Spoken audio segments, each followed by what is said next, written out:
সবাইকে good afternoon.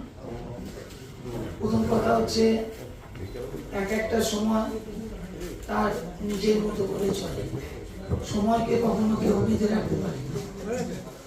সুতরাং আমাদের সময় ফুটবল একরকম ছিল, এখন ফুটবল আর একরকম।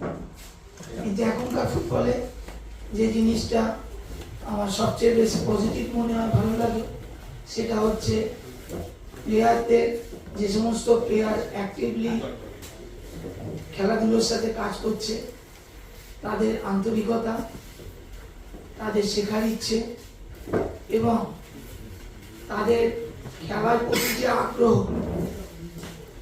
কারণ আমাদের টিমে বেশ কিছু আমরা জুনিয়র প্লেয়ার এবং মধ্যবয়সী প্লেয়ারদের নিয়ে টিম করছি। সেখানে আমরা যে রিফ্লেকশন দেখতে পাচ্ছি প্লেয়ারদের তরফ থেকে, একটা জিনিস যেটা আমাদের খুব ভালো লেগেছে, যে ছেলেরা শেখার ইচ্ছে আছে এবং দায়বদ্ধতা, যেটা একটা টিমকে সমৃদ্ধ করে। সেই জায়গা থেকে অ্যাজ এ কোচ হিসাবে অ্যাট প্রেজেন্ট আমি হ্যাপি। একটা ভালো টিমের এগেনস্টে আমরা খেলবো। আমরা লাকি যে এই ধরনের একটা টিম এর এগেনস্টে আমরা খেলার সুযোগ পাচ্ছি।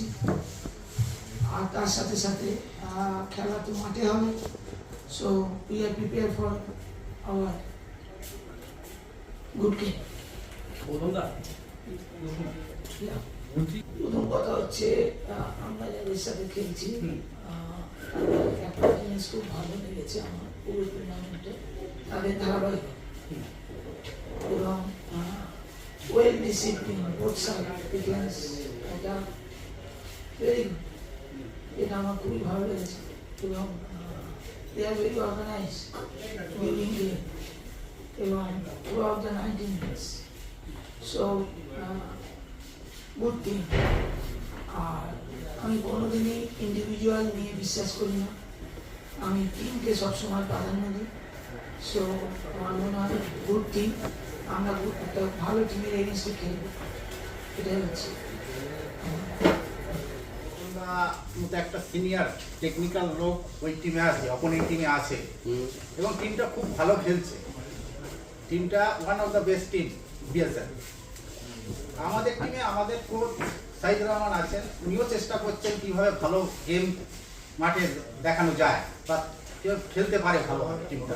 হ্যাঁ, অতএব মাঠে খেলা হবে, চেষ্টা করছি যতটা টিম ভালো গেম খেলবে। দুটো টিমই, মানে আমি গৌতমদা পাশে আছে বলে গৌতমদার টিমও খুব ভালো খেলছে, আমাদের টিমও চেষ্টা করছে আমাদের কোচ আরো ভালো খেলা। মানে সেফ সাইড উত্তর না, সেফ সাইড উত্তর নয়, খেলা মাঠে হবে।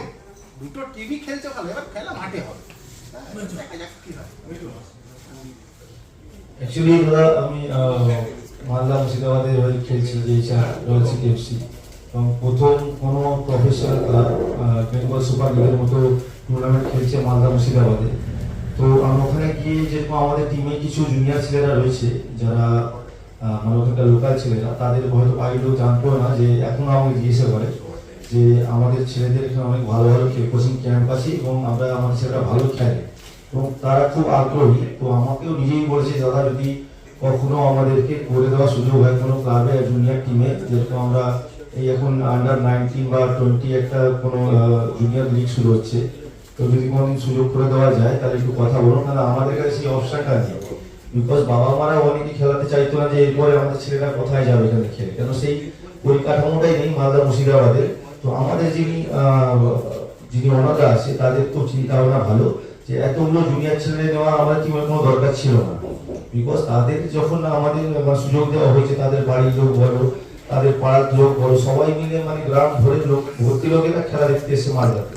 তো মালদার লোকেরা হয়তো সেরকম ভাবে জানতো না যে এরকম একটা টিম খেলছে, যেটাকে তোমার সাথে দেখা হয়েছে, আমি সেদিনকেও বলেছি। তো প্রচুর দর্শক মাঠে এসছে, প্রথম দিন হয়তো একটু কম এসছে, কারণ সেরকম ভাবে প্রচারটা হয়ে উঠতে পারেনি। তারপর যখন আমাদের খেলা দেখে, আমাদের টিমের খেলা দেখে, তো খুব ভালো লাগে তাদের, এবং তারা সকলেই আমাদের মানে আমাদের সাপোর্টার হিসাবে আমাদের সাপোর্ট করতে এসছে। প্রচুর লোক এসছে, প্রায় 5-6 হাজার লোক প্রতিদিনই হয়তো নর্মালি খেলা দেখতে আসতো।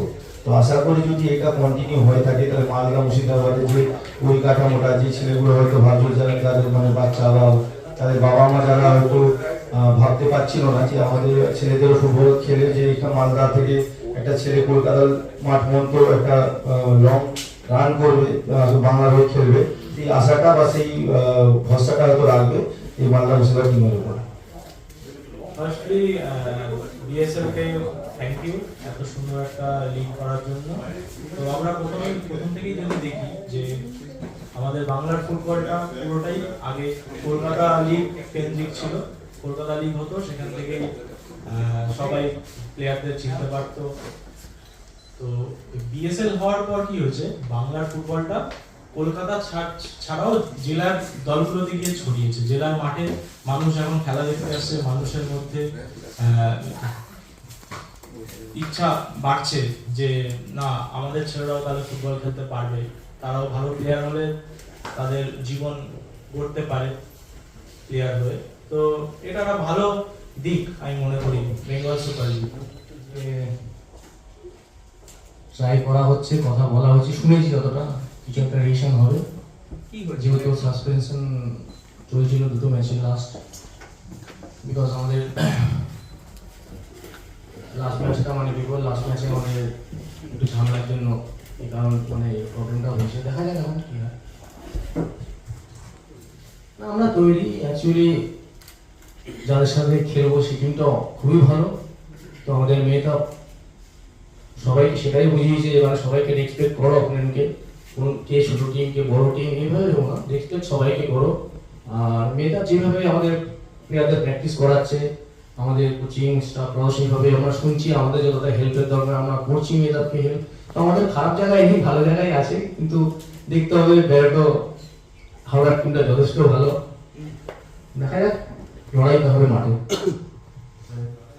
তো একটা চাহিদা তো সবাই থাকে, তো আমি অ্যাকচুয়ালি সবার নাম জানি না, কিন্তু আমি যখন খেলা হচ্ছিল দেখছিলাম অনেক ভালো ভালো প্লেয়ার এখানে আছে যারা গোল করছে, জেতাচ্ছে।